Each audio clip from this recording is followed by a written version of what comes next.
La plática que les voy a presentar ahorita es datos masivos geoespaciales aplicados al transporte.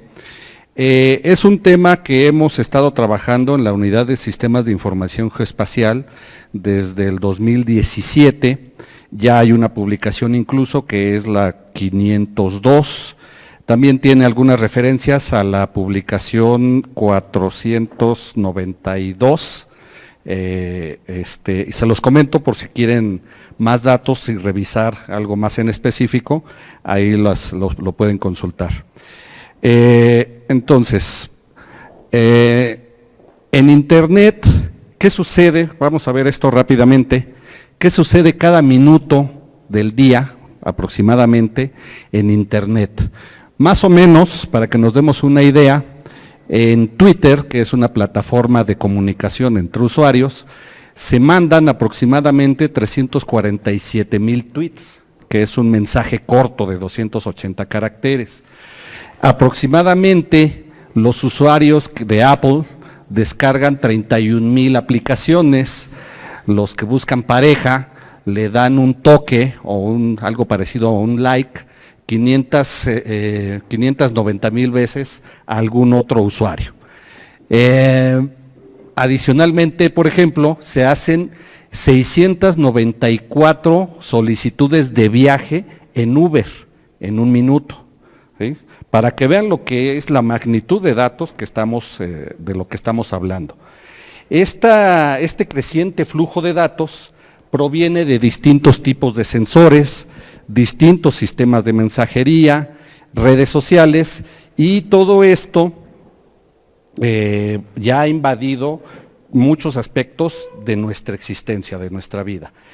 Estos datos masivos, incluidos los geoespaciales, tienen mucho potencial para beneficiar y ampliar el conocimiento que tenemos sobre nosotros mismos, sobre nuestro entorno y sobre lo que nosotros estamos aquí ahorita, que es el transporte.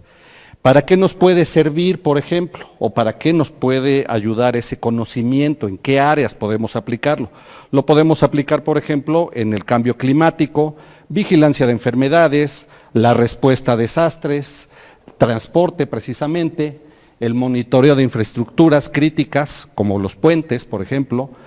Lo podemos aplicar a la logística, a los accidentes, por ahí andan algunos compañeros de seguridad, el comercio, etcétera. Y estos beneficios que podemos generar a partir del uso de los datos masivos pudieran estar también limitados por cuestiones de confidencialidad, de seguridad y precisamente por lo que se genera el nombre de la presentación, el Big Data, el tamaño de esos datos y además el costo asociado para obtener esos datos. Es un costo en algunos casos bastante elevado. En este caso, en la UCIG hemos tratado de aplicarlos, de utilizarlos, pero con un costo marginal. Realmente no ha habido un costo alto, ni siquiera significativo para el instituto, y hemos obtenido algunos resultados que les voy a mostrar. ¿Qué es en sí el Big Data o para qué, cómo se define? Estas son dos definiciones de una fundación y de una institución, de dos instituciones, que nos dicen que el Big Data es información que tiene gran volumen, gran velocidad de generación de estos datos y una gran variedad. Estos son los tres valores básicos que definen al Big Data. ¿Para qué nos sirve o para todos estos datos que tenemos, que ya tienen una gran velocidad, un gran volumen y una gran variabilidad, los tenemos que almacenar, los tenemos que capturar, procesar e identificar y analizar de alguna manera que sea fácil y rápida para nosotros? Ahí es donde viene el problema.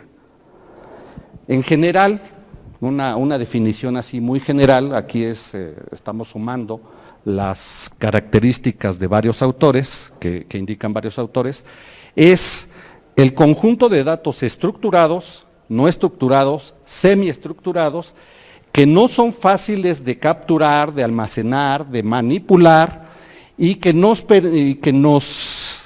cuando lo logramos hacer, La infraestructura que tenemos de hardware y de software a veces no es suficiente.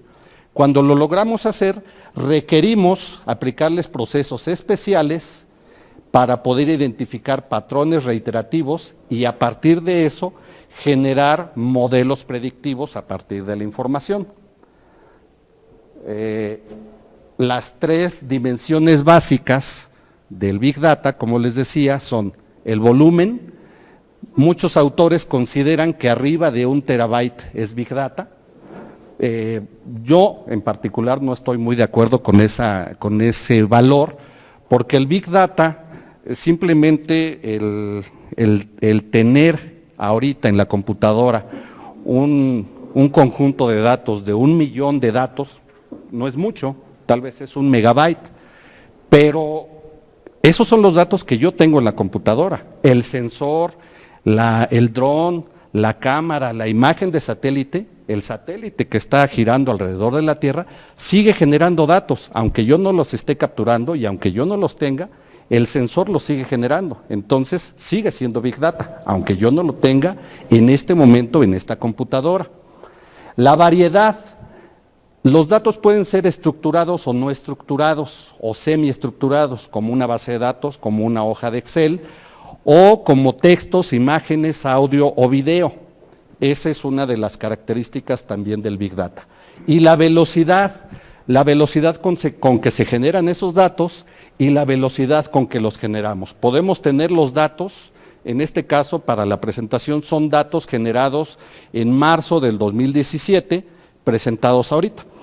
Sí fue un poco difícil procesarlos, era la primera vez que lo hacíamos, y bueno, ahorita les muestro el resultado. La veracidad se refiere al grado de fiabilidad de esa fuente productora de datos. La variabilidad es la velocidad en que se producen los datos, dependiendo del lugar, de la hora y de la fuente, y el valor, un solo dato por sí mismo puede tener un valor pequeño, pero al analizar todo el conjunto de datos, podemos tener un gran valor, le damos un valor agregado a ese volumen. Nada más para que lo recuerden, en donde andamos ahorita, un byte está conformado de 8 bits y todo lo que ustedes ya conocen, y en esta época más o menos, no en esta época, más o menos a donde está ahorita la tecnología de software y de hardware, andamos como por los terabytes. Yo creo que fácilmente cualquiera de ustedes ya puede llegar a manejar discos de 1, 2, 3 terabytes fácilmente o más, ¿sí? Posteriormente están los petabytes, exabytes y todo lo que sigue. Ahorita no es raro para nosotros pensar en gigabytes y en terabytes. Ya lo manejamos normalmente, ya es parte de nuestra vida cotidiana. Esta es una pequeña infografía que le llaman, en donde quiero resaltar, por ejemplo, esta parte, ¿no? Son 6,000 millones de seres humanos en la Tierra, y según esta infografía basada en datos de IBM, 6,000 millones tienen un teléfono celular, y más o menos existen 19,000 millones de conexiones de red, o sea 2.5 aproximadamente conexiones por persona. Y sí puede ser. ¿Qué es una conexión? La conexión de su teléfono, hay personas que traemos 2 teléfonos, la conexión de su computadora, la computadora de su trabajo, la computadora de su casa. Todas esas conexiones, si hacen la cuenta, tal vez algunos de ustedes tienen hasta más conexiones, más que la 2.5 que se indica aquí. La veracidad, por ejemplo, de acuerdo a este estudio, 1 de 3 líderes de negocios no confían en los datos, no se alcanza a leer ahí, créanme que eso dice, no confían en los datos del Big Data para tomar decisiones. Eso en Estados Unidos. Yo creo que en México, pues ha de ser 3 de 3, ¿no? La variedad de los datos, podemos tener datos, por ejemplo, de Facebook, es una red social, los tweets, videos, ahora tiene mucho, existe la tendencia a lo que, hay 420 millones de monitores de salud inalámbricos, vestibles, que se pueden poner. ¿Dónde está Eric? Tenías un un reloj, un smartwatch, bueno, parecido a eso, ajá, que le indica, perdón,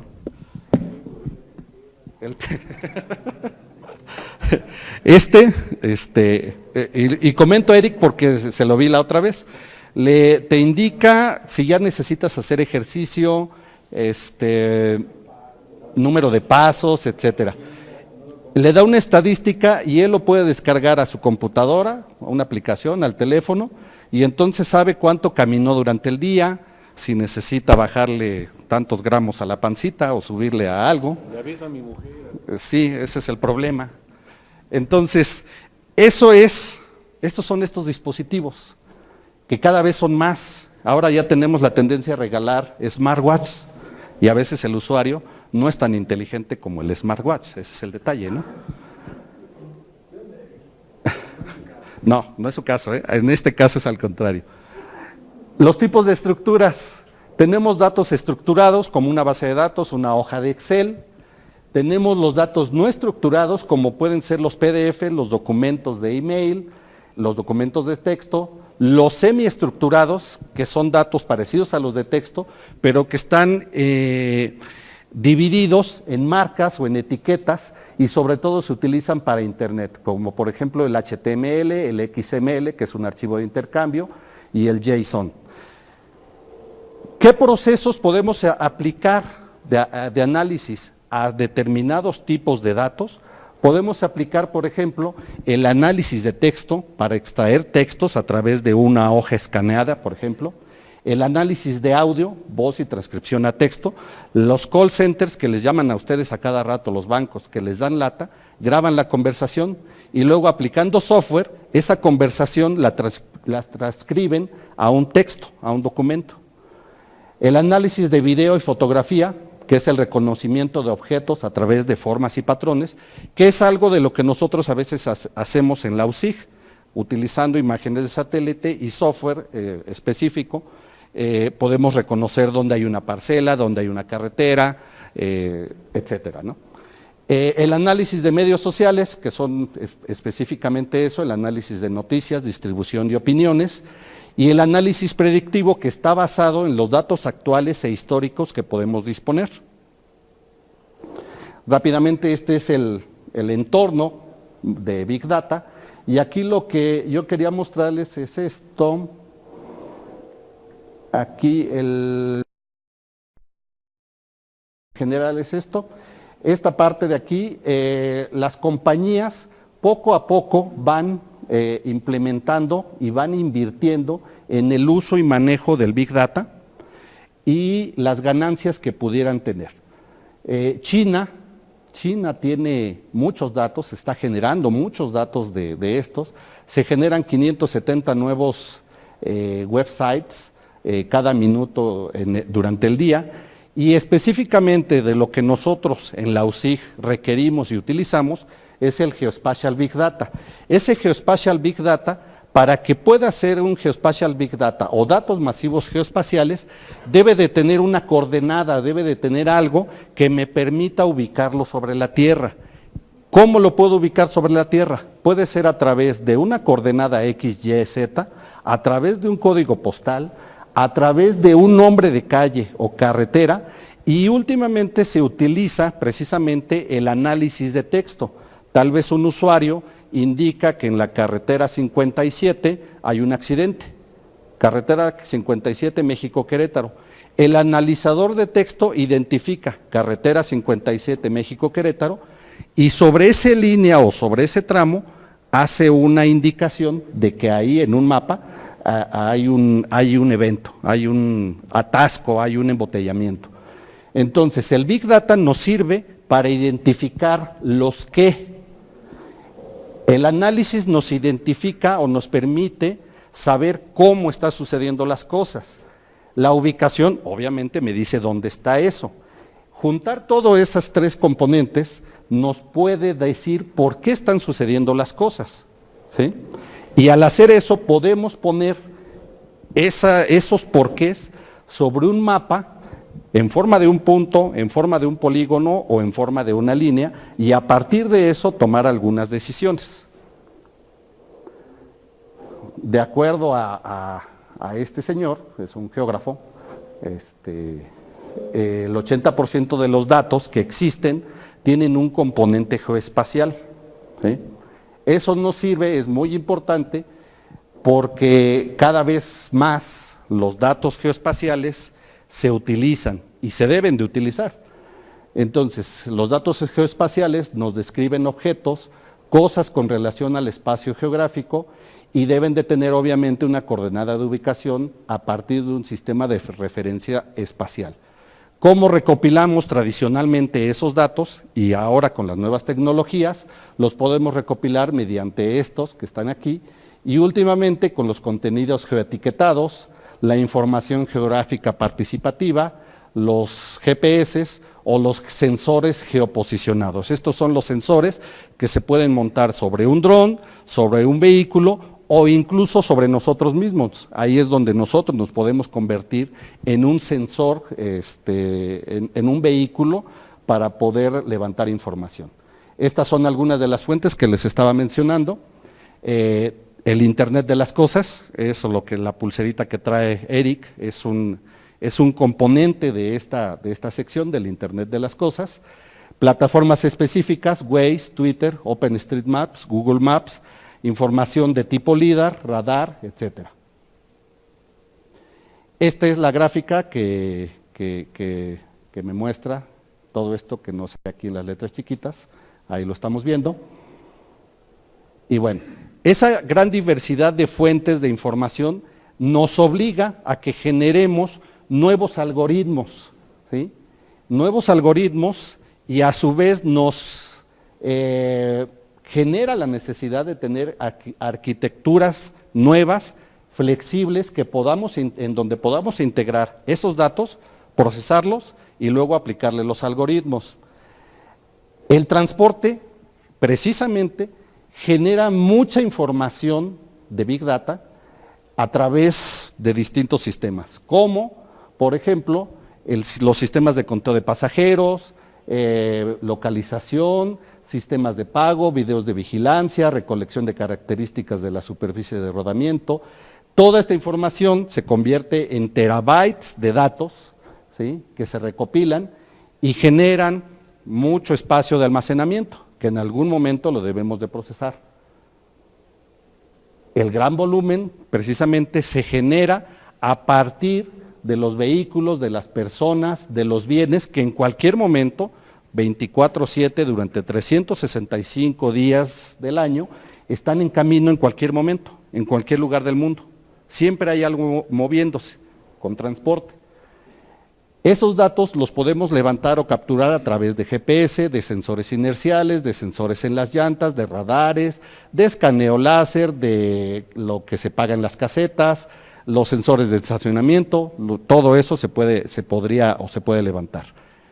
La variabilidad, por ejemplo, es lo que les comentaba, la información proviene de distintos canales de datos.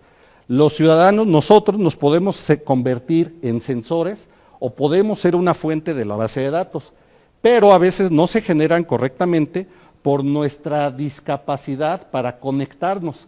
Aquí estamos lejos de la cobertura de señal de celular, o a veces el Wi-Fi se satura, ¿sí? Ahorita vamos a hacer incluso una prueba a ver si nos logramos conectar a una demostración que les quiero hacer. La veracidad de los datos, bueno, depende de las tasas de muestreo con que se levantan, los errores de entrada, la redundancia, la corrupción de los datos, el diseño de la base de datos, etc. Y bueno, toda esa recopilación de datos requerimos también que nos cuidemos. Ahora hasta el Banco de México sufrió robos, de ataques o de ataques maliciosos, robo y de nuestra privacidad, ¿sí? Eso es muy importante y se debe de tener en cuenta en el momento de manejar el Big Data. El valor de los datos precisamente es cuando generamos o aplicamos técnicas como la minería de datos, el aprendizaje automático, que nos permite inducir en los datos grandes y detectar correlaciones globales y a partir de eso generar predicciones basadas en esas correlaciones, ¿sí? Entonces, por ejemplo, podríamos identificar patrones de ocurrencia para los jams o embotellamientos o los accidentes de tránsito. Puse nada más esos dos ahí, pero hay muchos otros que les voy a mostrar en un momento. La exactitud también depende de si queremos exactitud o velocidad. Podemos sacrificar un poco de exactitud en aras de la velocidad, y si queremos más exactitud, lo podemos hacer después de que hayamos levantado los datos. Entonces ahí tenemos que evaluar qué queremos, si queremos exactitud, si queremos velocidad, o qué es lo que necesitamos. Las grandes fases de un proyecto de este tipo se dividen en dos, que es la administración de los datos y la analítica con estos procesos específicos que se deben de aplicar a ese conjunto de datos, ¿sí? Que es la adquisición y el almacenamiento, la extracción, la limpieza y la anotación, la integración, agregación, representación y fusión, y posteriormente modelado y análisis y la interpretación. Los que quieran en su teléfono celular, si quieren conectarse a alguna de estas dos páginas, utilizando la red aquí del instituto o sus datos, van a ver que en algún momento, tal vez si utilizan el Wi-Fi ese que está ahí, se va a colapsar. ¿Qué les va a mostrar? Es para que vean la discapacidad, la que hemos decía ahí, la incapacidad, la discapacidad de un canal de datos real. En este van a ver todos los vuelos mundiales. Aproximadamente, hace rato yo lo acabo de revisar, había en este momento, en ese ratito, 14,000 aviones volando alrededor del mundo. Si ustedes entran ahí y ven un avioncito, y si lo logran tocar, porque se mueve, se va moviendo, van a ver qué tipo de avión es, van a ver la altitud, la velocidad, cuántos kilómetros recorrió, la aerolínea, el modelo del avión, cuánto le falta por recorrer, todo lo van a ver ahí.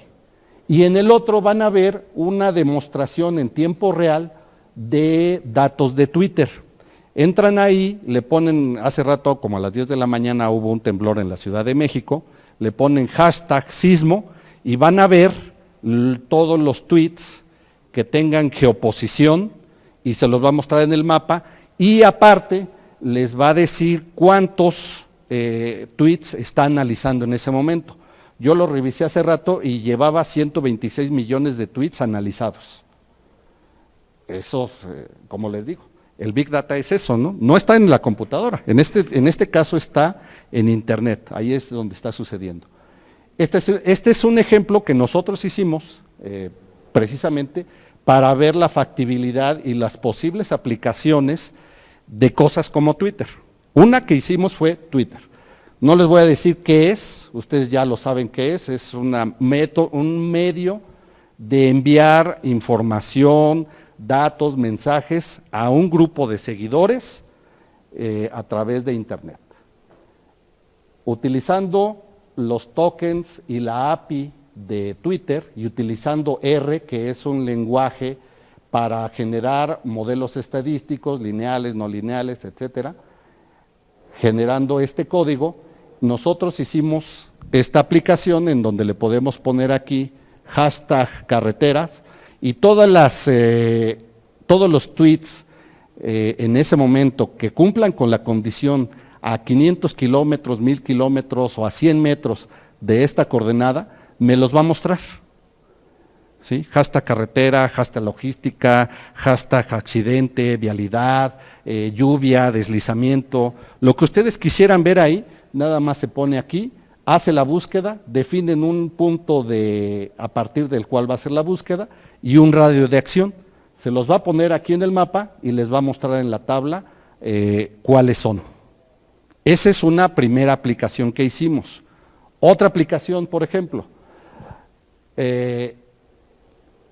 lo que comenté al principio. Esto es parte de la publicación 502, pero en la 492 hicimos esto también. generamos nubes de puntos a partir de fotografías aéreas tomadas con una cámara Sony de 1/2 de 12 megapíxeles, utilizando software libre. Generamos generamos esta imagen. Esto es el laboratorio de hidráulica que se está construyendo ahí atrás, y esta imagen tiene aproximadamente 17 millones de puntos. Se generaron los puntos, se generó una nube de puntos en 3D, cada uno de estos puntitos tiene X, Y y Z. Después de eso generamos curvas de nivel a 20 centímetros, ¿sí? Estos son los domos de ahí del laboratorio. Esta es la losa del nuevo edificio que se está construyendo. Este es el canal, aquí el canal que se abrió. Este es el material esto es el material que se sacó de ese canal. Y por ejemplo aquí se ve que la losa está perfectamente horizontal, miren. Aquí como que algo pasó. Miren las losas. Y aquí se ve cómo va la pendiente. 20, 25 centímetros, no me acuerdo bien cuál es el valor que le di. Ajá. Lo puedo hacer de 1 centímetro. La resolución es la de la cámara y es esta. La resolución es esta, y lo que haga un modelo de una nube de puntos lo más densa que se pueda. Yo ahí seleccioné precisamente un valor medio, un valor intermedio, que te puede poner, no me acuerdo los valores, ¿no? Lo miden por metros cuadrados, 10,000 puntos por metro cuadrado. Y esos 10,000 puntos, imagínate que es un cubo, aquí, de 1 metro por 1 metro por 1 metro, tiene 10,000 puntitos con X, Y y Z. Si tú le dices al software que te genere, en vez de 10,000 puntos en ese metro cúbico, de que te genere 100,000, a la hora que hagas esto, le puedes decir que te genere incluso a 1 centímetro. Los interpola, sí. Así es. Aquí lo que hace es unir puntos que tienen la misma altitud. Por eso se genera una curva de nivel.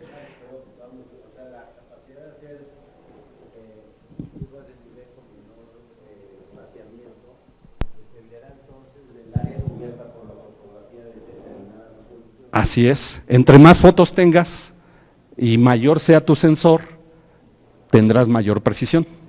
Ajá, exactamente. Entonces, después de eso, generamos como prueba, ahí, esto muestra los escurrimientos. A partir de esas curvas de nivel, me indica dónde están los escurrimientos. Cuando llueve, toda el agua se va hacia acá. Cuando llueve, si lloviera, toda el agua se iría por aquí. Si aquí lloviera o echáramos, vaciáramos una pipa de agua, el agua escurriría por acá y se acumularía aquí, bajaría por aquí el agua. Eso es un producto, es una demostración de lo que se puede hacer con un manejo de Big Data. Otra cosa que estamos haciendo precisamente es manejar los datos de Waze. El Waze es una plataforma colaborativa en donde todos ustedes se pueden inscribir, generan una cuenta anónima o poniendo su nombre, y ustedes son los que se convierten en levantadores o capturadores de información. Ustedes le indican al software, a la plataforma, perdón, aquí hay un accidente, aquí hay un embotellamiento, aquí hay una carretera cerrada, o aquí hay un peligro relacionado al clima, ¿sí? Lluvia, deslizamiento, etcétera. En este caso, utilizamos, en esta gráfica nada más, estamos viendo los datos de la semana del 2 de marzo al 8 de marzo, y aproximadamente son 182,000 eventos capturados por las personas en esa semana, ¿sí? El día que más se levantaron datos fue el viernes 3 de marzo, el jueves y viernes fueron los días que más se levantaron información. Nosotros había una máquina dedicada específicamente a descargar el feed de datos de Waze y los descargaba cada 2 horas, a las 2 de la mañana, a las 4, a las 6, hasta otra vez volver a reiniciar. A las 2 de la mañana, por ejemplo, había 6,000 registros o eventos capturados por gente. Y así sigue, hasta las 8 de la mañana que ya hay 25,000. Decae a las 10 de la mañana, vuelve a elevarse a las 2 de la tarde, vuelve a decaer hasta el pico que es a las 8 de la noche. Aquí nosotros podríamos saber cuántos accidentes, porque los clasifican de varias maneras, accidentes mayores, accidentes menores, embotellamientos graves, embotellamientos donde de plano no están completamente detenidos, e incluso podemos calcular la velocidad de cierta vialidad. Podemos calcular a qué velocidad a las 4 de la tarde, de acuerdo a los datos de Waze, cuál es la velocidad de desplazamiento. Eso se puede calcular también. Y bueno, las áreas de aplicación que nosotros hemos identificado son algunas de estas, no se las voy a leer, ustedes véanlas, identifíquenlas, vean en qué les podemos ayudar o servir con nuestros datos. La idea es que trabajemos conjuntamente y que si alguno de estos datos a ustedes les sirven, pues nosotros encantados de proporcionárselos. Las áreas de oportunidad también, eso ya es en cuanto a nosotros, hacer cosas específicas o que hemos identificado que se requiere hacer para poder utilizar al 100% o lo más cercano a ese valor los datos, son estos, ¿no? Requerimos nuevos modos de visualización, visualizar en una computadora de escritorio todos los datos de Waze, por ejemplo, o toda una nube de puntos, que la que yo les mostré tiene 17 millones de puntos. Imagínense una nube de puntos que tenga 170 millones, 10 veces más. El proceso también se tarda más, ¿no? Entonces se requieren distintos métodos o nuevos métodos para poder visualizar, para poder hacer la interoperabilidad entre distintos sistemas y obviamente sin descuidar la privacidad y la seguridad. ¿De qué nos puede servir esto? En algunas de estas áreas, en la planeación, en la gestión, en la seguridad, podemos aplicar esos datos que ya están disponibles y de alguna manera podemos mejorar la política del transporte, ¿sí?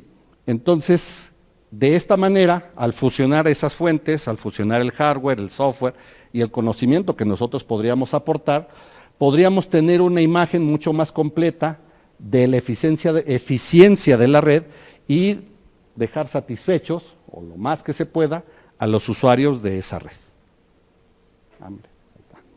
¿Sí? ¿Alguna pregunta?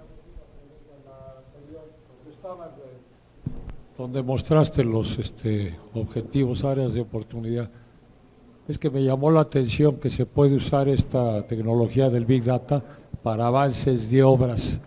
O sea, me pregunto cómo con esta tecnología pueden checar y ahorrarnos la supervisión de obra de la fase 2 del laboratorio de hidráulica, pregunto. Precisamente es el ejemplo, ¿no? Es el ejemplo en la nube de puntos. Podemos mandar o puede ir el dron. Incluso el dron es un accesorio. Puede ir un ingeniero con una cámara a pie, tomar fotos y luego aplicarlo, meterlo al software y ver cómo avanzaron hoy, mandar al mismo ingeniero o a otro el mes que viene y hacer la comparación, ¿no? Si realmente avanzaron, cuánto avanzaron, si lo que nos están cobrando es lo que debe de ser, si el constructor me dice, oye, avancé 50 metros cuadrados, pues en la imagen no se ve, en la imagen dice que avanzaste 5, ¿no? De esa manera podremos verlo. Y es más, ahí no hay de que yo pueda engañar al software. El software se basa en una fotografía. En un video no, porque el video es una serie de imágenes fijas que es difícil de procesar, hay que sacar un frame de cada video. Lo ideal son fotos fijas, tomar una serie de fotos que estén translapadas, se aplica el software, se genera la nube de puntos y ya podemos saber la diferencia entre la imagen o la nube de puntos de hoy y la imagen de la semana que viene. Ese es el avance de obra, así es.